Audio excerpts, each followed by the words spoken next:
Some old man, back again. I bet you're wondering what the title of today's vlog is all about. What does ham radio have to do with cooking blueberries? Reread the title. I'm talking about 3 different topics today. First, let's go out in the garden where I'm adding some blueberry plants. Welcome back to the garden. This is Some Old Man.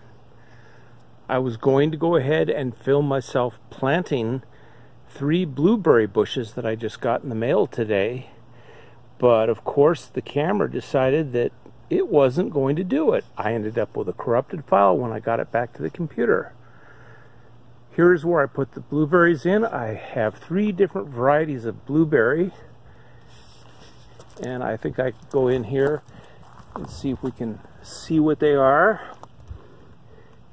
Here's a blue crop blueberry.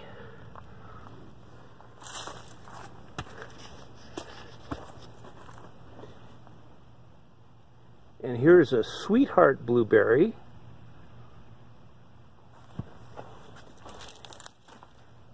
And the final one,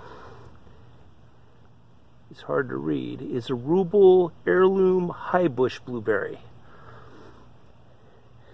I just planted them today, and what I did to plant them, dug the holes yesterday, and I added a little bit of peat moss in the bottom because the soil here tends to be a little clayey. I wanted to give it something else besides clay, and then I added a little bit of mineral base, crushed granite or something, and then some plant food. And we'll see if that actually works out. I did get a pH meter to see if I could get the pH checked. Unfortunately, I haven't figured out how to use the darn thing yet, so we'll be working on that this evening. And hopefully, if we need to add something to get the pH where it needs to be, we'll do it. This is over on the north end of the garden. As you can see, we're looking south toward the shed there. This side of the garden hadn't been seen an awful lot of development except for the little stairway, and now I'm going to have to squeeze the stairway over because the bushes hopefully will be in the way. But that's okay. Later on this year, I'll be getting some more vegetation to go along the east fence. As you can see, there's a few things in there, but they don't really show among the weeds yet. After I had a chance to go ahead and clean up, you'll be able to see them a little bit better.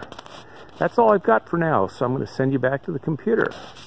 I'm Old Man, signing off. CQ, CQ, CQ. This is KA0XTT, Mike in Denver. The call I just made is something you might have heard on the sitcom Last Man Standing. Since it was the call sign of the fictional character Mike Baxter. Ham radio played a minor part of several of the episodes of that show. The actor, Tim Allen, went on and earned his ham radio license, presumably because of the show. What is ham radio? How does it differ from something like CB radio? What is it all about? And why would anyone bother to spend money on an expensive radio to talk to people when a cell phone works better? Great questions, and ones that someone looking at ham radio from the outside always asks. Let's get started by talking about radio spectrum. If you took any physics in high school or college, you may remember that radiation comes in all flavors. Sure, there's the bad kind that is the result of nuclear reactions. Those are X-rays and gamma rays. Very short wavelengths on the scale of atoms and atomic nuclei. Those will go right through you. Thus, an X-ray machine. Too much of those waves will cause damage to your body. On the other end of the spectrum, you have radio waves, where the wavelengths are very long, potentially miles in length. Somewhere in the middle is visible light, with wavelengths about the width of your cell in your body, called on the order of 1/60,000th of an inch long. The thing about radiation is that people have figured out methods to use it to send signals. Some of the wavelengths have proven quite useful, and every time you turn on the radio, talk on a cell phone, or watch TV, there's probably a radio or microwave involved. Now, on to where ham radio and so forth fits in. After it was discovered that you could transmit signals using the radio waves, people obviously started building radio transmitters to do just that. The problem is, two signals on the same frequency or wavelength interfere with each other. Admittedly, the signals will only go so far before it becomes too quiet to be heard over louder, closer signals. But that's the point. Any frequency can only carry one signal in a particular location, or all the signals will be scrambled. Early in the days of radio, this wasn't too much of a problem since there were few stations. But when hundreds, thousands of stations were transmitting, the radio frequency became crowded. A transmission signal had a frequency width, so only so many could fit in the available space. Eventually, the government had to step in to apportion the available space so everyone had a shot at getting use of it. This brings us to where we are today. The available range of frequencies is divided into bands, which loosely group different ranges based on their general wavelengths. Very long wavelengths, hundreds of meters to miles in length, are the extra low frequencies, very low frequencies, and low frequencies. Then there's the medium frequencies that is used for things like AM radio.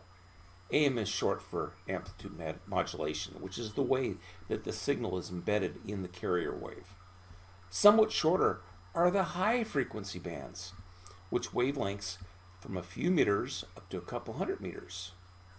Still shorter are the very high frequencies, VHF, the ultra high frequencies, UHF, and still shorter you get into things called microwaves. Beyond that, there is the spectrum of light, from infrared through visible light and on into ultraviolet. Beyond ultraviolet, you get into things like X-rays, gamma rays, and shortest of all, cosmic rays. Most of those are only used for things like medical science and astronomy, as are the extra long frequency waves and such. As I said, certain of these bands aren't especially useful for communication signals. The very long frequencies, ELF, VLF, and LF, are great for long-range signals, usually for navigation beacons and such, but they're not very practical for transmission antenna. It would have to be miles in length. MF signals require antennas up to a few hundred meters, which are only practical for fixed ground station, which is why things like AM radio uses it. HF starts getting into where portable stations can be used.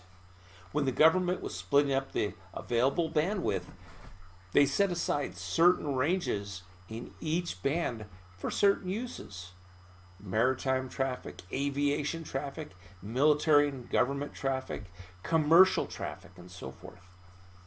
But more important to us, me in particular, is that certain portions of each band were set aside for use by regular people for non-commercial use. Back to our original questions. What is ham radio? Ham radio, or amateur radio as it's actually known, are several ranges of frequencies in different bands that the radio amateur is permitted to go ahead and transmit following certain rules. Within these specific frequency ranges, transmissions are permitted with stipulations on the maximum power and so forth. So, no one signal will drown out everyone else. Different frequency bands are useful for different purposes. HF signals are the most useful in some ways because an HF signal will bounce off the ionosphere and potentially go all the way around the world. So when you see folks talking on the radio to Europe or Asia, that's what they're using. The other type of ham radios, VHF and UHF, are useful for local communications. Generally, they're only line of sight, but they have a little thing called a repeater, where they take a tower, a radio tower used for something else. They put a receiver transmitter up there that receives the signals from a person's VHF or UHF radio, potentially a portable, and retransmits it to everything within 40, 50, 60 miles. That way you actually can cover an entire region with a little handheld radio. I have one here. I use them. Let's see. Cell phones, by the way, are a form of radio that work with a repeater tower. It's a different range, different frequency range than the ham radio uses, but it does work in the VHF and UHF ranges, just a different part of them. And it just depends on which technology you're using, 3G, 4G, 5G, as to exactly which set of bands you're working with. Now, you ask, how about CB radio? Good question. CB radio is very much like ham radio. It works in the frequency range where the wavelength is about 11 meters, 33 feet, give or take a little.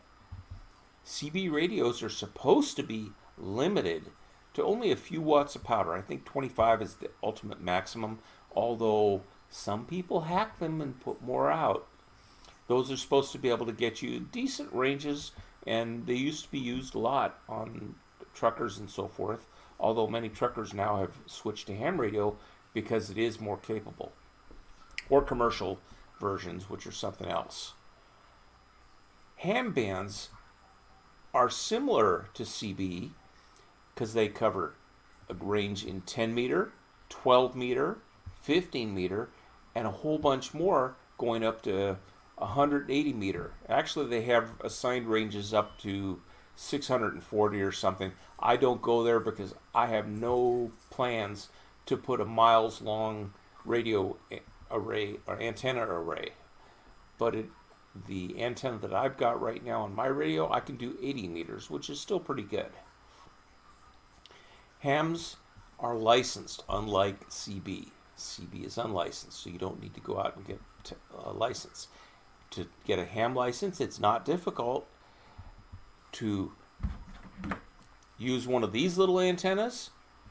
It's a 35 question test, and you know the answers, or you know the questions ahead of time, so you can actually memorize the answers of 220 questions and you're good to go.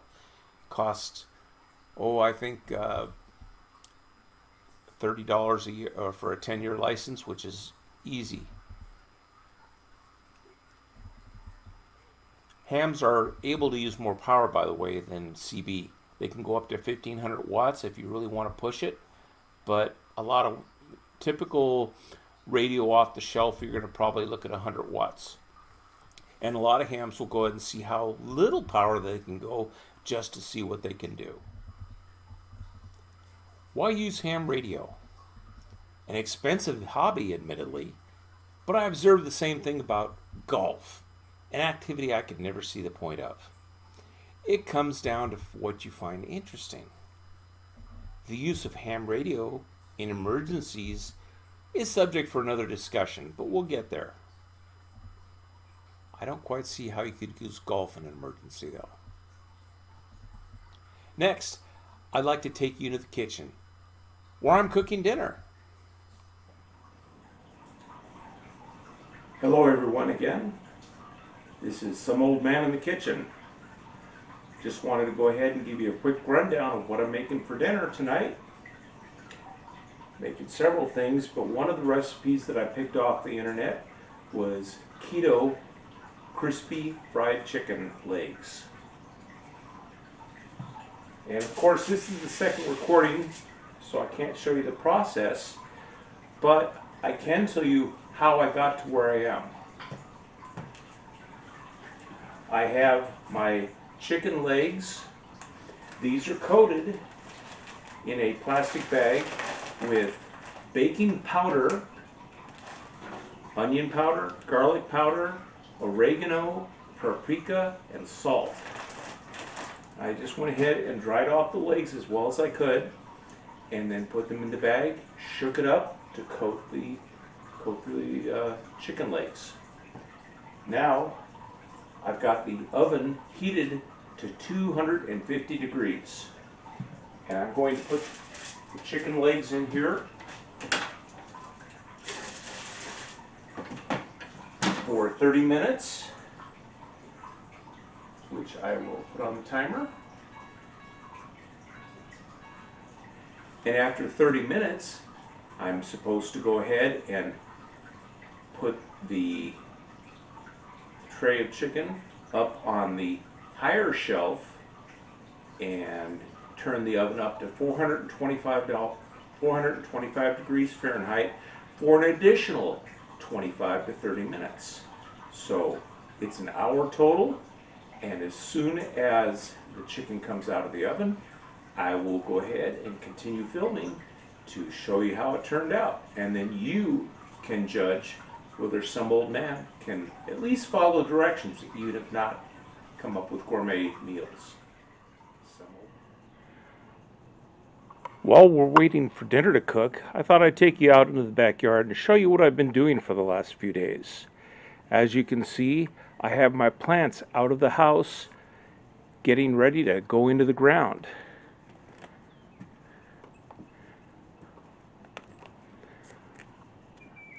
I'd also like to mention the fact that I've been working on the beds. I've got bed number 8 just about defined. I'm putting in the wall. I've got a few more blocks to go.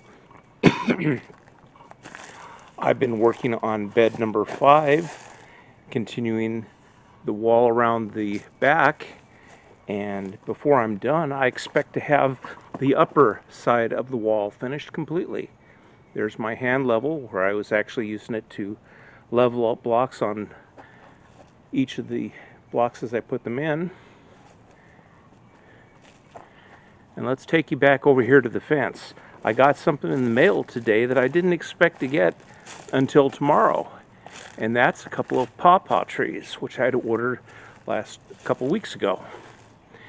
I don't know how well you can see it here, but this little stick coming up out of the ground is a pawpaw tree. I got 2 trees, and I've spaced them here a goodly amount apart so that they will actually grow.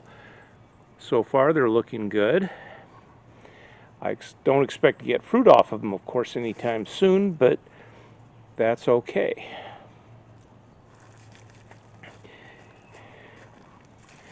We have other plants here. This of course is a rose bush that my wife had me put in years ago. It's hanging on. I've got a few of those. And this one here, the goji berry, which I put in just last year, and it looks like it's doing very well. Hopefully it continues. Another goji berry. And then over here, among all the weeds, are more of the rose bushes. But the beds are coming along, and I noticed, if you look here where the sticks are, the 2 rows of turnips are starting to peek up out of the ground, which is a good thing. I always like it when I actually get some vegetables. I have some additional work over here that I'm planning to do. I've got brickwork over there at the end, and over here I've got a mound that I'm going to shape into a hill to put in squash or something that likes to have a little mound. I'll be putting additional of those around. I've got more of them down here in this other bed, and I'll be putting additional beds in elsewhere. It just depends. I'm scavenging the soil from down here where bed number 8 used to go across, but I've got extra soil there, and I'm going to reuse it elsewhere in the garden. Well, let's head back in the kitchen. It's just about time for me to move chicken up to the higher shelf and turn up the oven.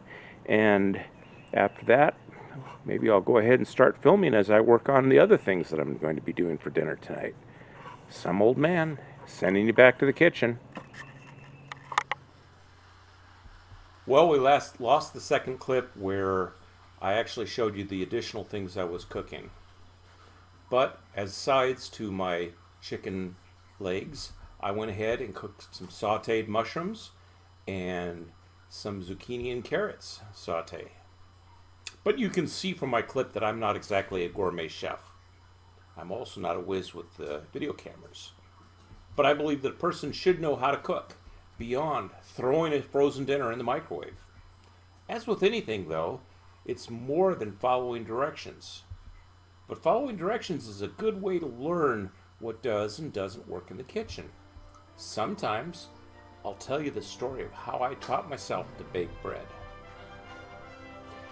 If you think this content was interesting, leave a comment, hit the like button, subscribe, and join me next time as I share my life and thoughts. Some old man signing off.